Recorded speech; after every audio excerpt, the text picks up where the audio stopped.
مساء الخير يا حبايب قلب ام لولي، مساء الخير او صباح الخير ايا كان هتشوفوا الفيديو بتاعي امتى.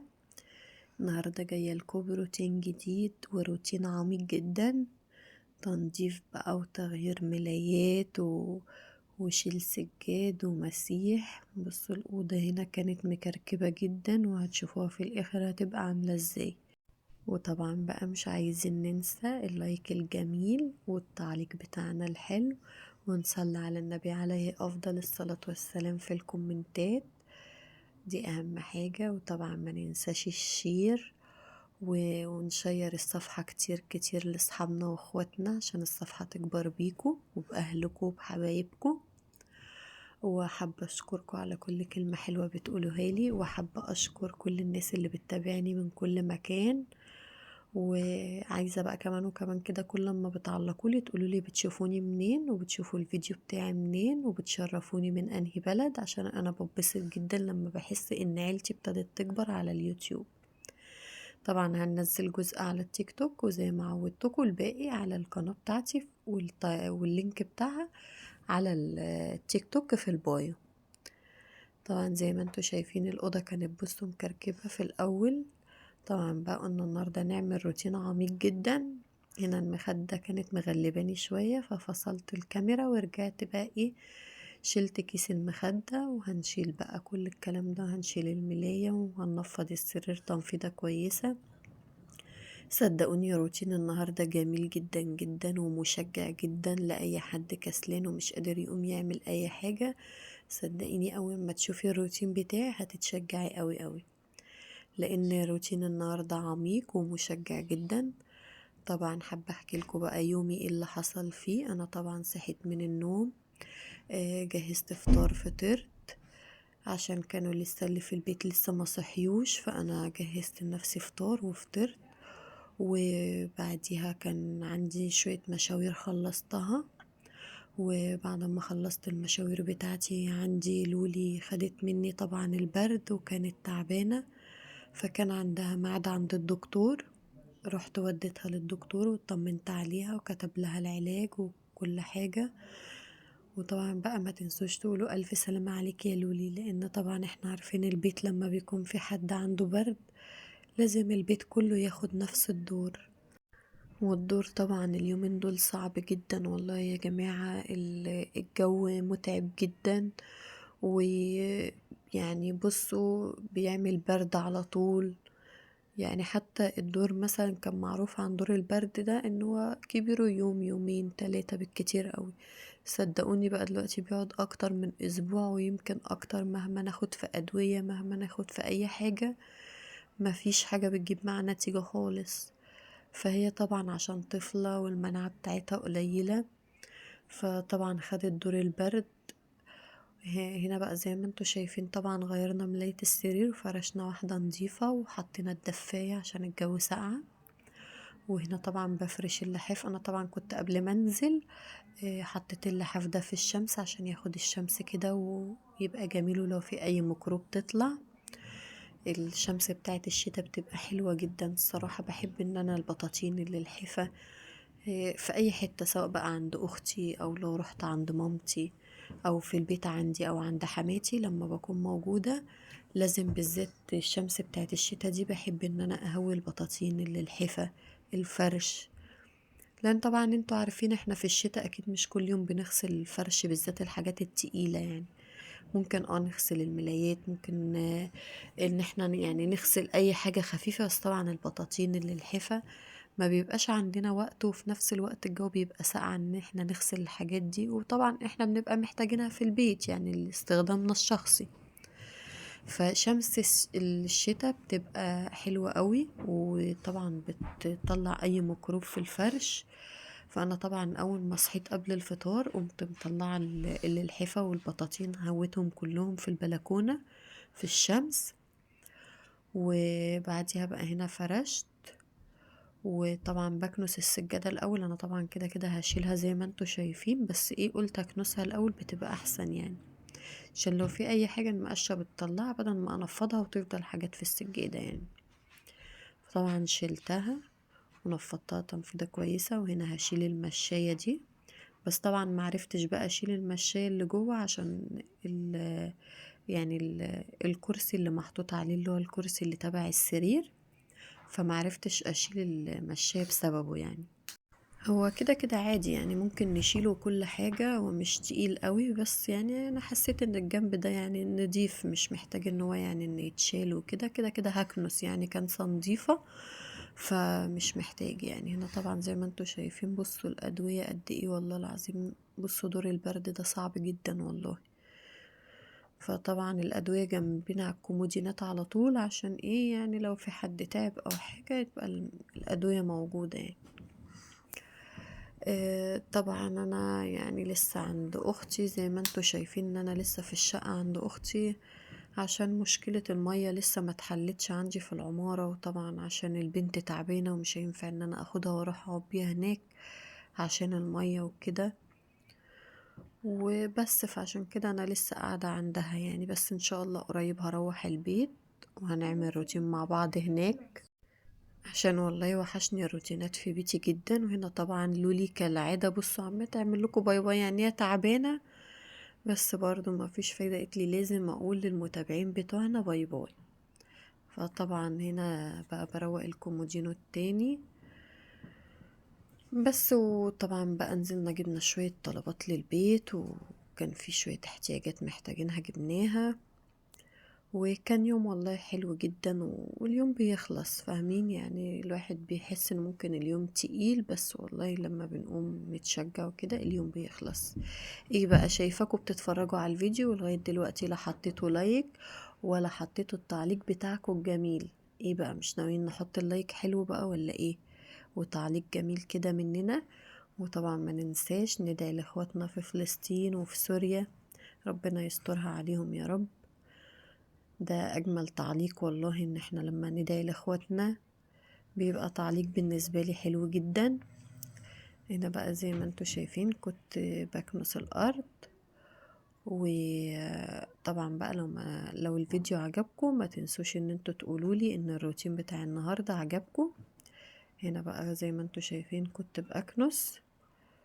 وهنجيب بقى هنا طبعا كنت حاطة في الجردل بتاع المية، كنت حاطة معطر وكلور وكده، عشان الكلور بيدي لمعة للأرض حلوة قوي. وطبعا برضو لو في أي ميكروب أو في أي حاجة الكلور بيطهر الكلام ده، ولو في ديتول بيبقى أحسن برضو، بس أنا بفضل الكلور والمية السخنة، صدقوني بتنضف الأرض جامد قوي، بتدي لمعة للسيراميك حلوة. هنا طبعا بقى كنا خلصنا مسيح وهنفرش السجاد بتاعنا. بصوا الأوضة بقت جميلة، الأوضة الأول كانت مكركبة قوي قوي. طبعا الروتين بتاع النهاردة مش أوضة واحدة، احنا عملنا أوضتين، فيا رب بقى الروتين بتاع النهاردة يعجبكم وما كنش طولت عليكم في الفيديو. بس هو انا حبيت ان انا اوريكم واحنا بنغير بقى الملايات وكده والأوضة بتفرق ازاي بعد الروتين العميق ده. هنا طبعا بقى رشيت المعطر وبقت الأوضة جميلة قوي. بصوا الراحة النفسية يعني، الأوضة الأول مش عارفة كان ايه اللي حاصل لها والله بس في الآخر بقت جميلة. بصوا الأوضة التانية طبعا برضو فوق بعضيها وكركبة والكلام ده، برضو هنشيل الملايات وهنحط ملايات نضيفة، وهنفرش برضو الدفايات عشان الجو الساقع. هنبدأ طبعا بأول سرير زي ما انتوا شايفين، هنشيل الملاية بتاعته، هنشيل الحاجة عشان بقى ننفضه برضو تنفيضة كويسة، ونقوم بقى فرشين الملاية فرشين الدفاية. والله يا جماعة الأوض بتبقى نظيفة جدا، لما الحاجة بتبقى نظيفة فعلا الواحد بيرتاح. هنا طبعا شديت المرتبة لبرا شوية عشان لما افرش الملاية وافرش الدفاية، عشان طبعا السرير على الحيطة ما يكلكعوش يعني لما يبقوا مظبوطين. وهنا طبعا بقى فرشنا الملاية زي ما انتوا شايفين، بس بظبطها عشان تبقى مظبوطة، عشان لما نحط الدفاية تبقى الملاية تحت منها مظبوطة. هي طبعا الملاية كان شكلها حلو جدا من غير دفاية والله، بس الجو الساقع بقى زي ما انتوا عارفين كلنا بنحب نحط دفايات عشان ايه تدفي السرير وكده. لكن لو في الصيف عادي هنسيب الملاية من غير دفاية. هنا بقى كنت بشيل كيس المخدة، طبعا هيضايقني جدا، فهضطر ان انا افصل اشيل الكيس، وبعد كده بقى ايه نركب الاكياس الجديدة. هنا بقى خلاص يعني بنشيله. لا بيتهيألي هنا بقى ما فصلتش، هنفصل بقى في المخدة التانية عشان في مخدات بتبقى الاكياس بتاعتها سهلة، وفي ايه مخدات لا. هنا طبعا بقى عشان الملاية اللي احنا فرشينها دي هي كانت يعني هي عند اختي، بس هي نظامها لما هي جابتها ما ملهاش اكياس كبيرة، هي ليها اكياس خداديات بس. يعني غريبة اوي، انا يعني حتى نفسي انا استغربت ان الملاية دي ملهاش اكياس مخدات، هي اكياس خداديات بس. فطبعا بما ان الاكياس الخداديات بتاعت اللحاف اصلا نضيفة، فانا مغيرتهاش. فطبعا هنا بقى طلعنا حل حلو ان احنا نجيب الكيسين ونحط واحد من هنا وواحد من هنا. بصوا بقى كيس مخدة. طبعا لازم نتصرف يا جماعة، ما ينفعش ان احنا لما نلاقي حاجة عطلانة معانا ان احنا ما نتصرفش، لا طبعا لازم نتصرف، ولازم نلاقي حل لكل حاجة. الست الشاطرة بتلاقي حل لأي مشكلة في بيتها. يعني طبعا هي اكيد مش مشكلة عويصة قوي مشكلة الملاية وكده، بس يعني لا، في مثلا ممكن حد يركن الاكياس خالص او يجيب اكياس ملاية تانية. فانا طبعا لقيت ان اكياس الخداديات بتاعت اللحاف نضيفة مش محتاجة ان هي تتغير، فقمت بقى ايه جايبة الاكياس بتاعت الخداديات، وقمت ملبسة واحد من هنا وواحد من هنا بقى كيس مخدة. وهنا غيرنا كيس المخدة بتاع الملاية، يعني ما حطيناش بتاع ملاية مختلفة. هنا بقى بنروق السرير التاني، طبعا شفتوا اول سرير بقى شكله حلو قوي لما تروق. هنا بقى بروق السرير التاني، وبرضو هنشيل الملاية بتاعته وهننفضه برضو تنفيضة كويسة. والله يا جماعة الاوض بقى شكلها تحفة، انتوا لو مكاني مش هتدخلوا حد الاوض دي، بالذات بعد ما اتنضفت التنظيفة العميقة دي والترويق العميق ده.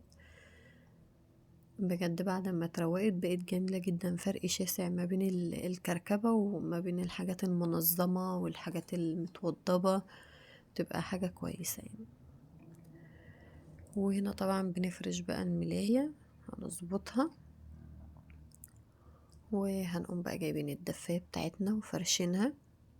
ويا رب روتين النهاردة يكون عجبكم، أنا مستنية كلامكم الحلو، ومستنية كل تعليق منكم جميل، ومستنية رأيكم في الأوض بتاعت النهاردة وروتين النهاردة. مش عايزين بقى ننسى التعليقات الحلوة لمولولي، ومش عايزين ننسى الاشتراكات، وعايزين نعمل شير كتير للصفحة، شير كتير كتير، نشير لاخواتنا ولاصحابنا ولاهلنا عشان القناة تكبر بيكو. انا بجد بفرح جدا لما بلاقي القناة بتاعتي ابتدت تكبر بيكو، وبفرح اكتر واكتر لما بلاقي فيديوهاتي بتعجبكم، لان انا والله يعني ببقى محتاجة الكلمة الحلوة منكم، محتاجة ان انتوا تكبروا لي القناة كمان وكمان. هنا بقى كنت خلاص بظبط السرير في الاخر عشان يبقى نفس السرير التاني. هنا طبعا لو تلاحظوا انا غيرت لكم طريقة اللحاف مش زي الفيديو اللي قبل كده، يعني انا كنت عاملة روتين في الأوضة دي قبل كده، لا انا غيرت، يعني كنت مطبقة اللحاف المرة اللي فاتت بمنظر، والمرة دي حبيت ان انا اعمله بالمنظر ده. فلو المنظر ده احلى قولولي، لو المنظر بتاع قبل كده برضو احلى قولولي. هنا طبعا شلنا بقى الغسيل الوسخ كله اللي هو الملايات والحاجات اللي كانت عايزة تحط في الغسالة. هنا طبعا شلنا القعدة العربي دي، هي دي قعدة عربي صغيرة كده يعني، بس هي حابة ان هي تعملها في أوضة الأطفال يعني عشان ما عندهاش مكان في الصالة، فشلتها عشان اعرف اشيل المشاية اللي تحتيها. وطبعا هننضف التسريحة، بس نشيل السجادة الأول. فهنشيل هنا السجادة كانت مضايقاني ومكنتش عارفة اشيلها ازاي، بس شيلتها يعني، ونفضتها برضو تنفيضة كويسة. بس الروتين النهاردة عميق جدا جدا. على فكرة يا جماعة دي أباجورة، بصوا حتى السلك بتاعها عشان بس محدش يفهم غلط، دي أباجورة. فأنا برضو يعني حبيت أعرفكم إن دي أباجورة، يعني عشان بس محدش يفهم حاجة غلط. هنا طبعا شلت كل حاجة على التسريح ومسحتها، وخلاص بقى هنا قربنا نوصل للمرحلة الأخيرة، ان احنا بس هنمسح التسريحة بتاعتنا ونرص الحاجة بتاعتها عليها. وبعدها بقى نكنس ونمسح برضو بالمية بتاعتنا اللي فيها المعطر والكلور وبس. وهسيبكم بقى تكملوا الفيديو للآخر، وما ننساش كلامكم الحلو والتعليقات والشير واللايكات الكتيرة. ولو عجبكم روتين النهاردة هستنى ان انتوا تقولولي عجبنا الروتين بتاع النهاردة. وباي باي يا احلى متابعين في الدنيا.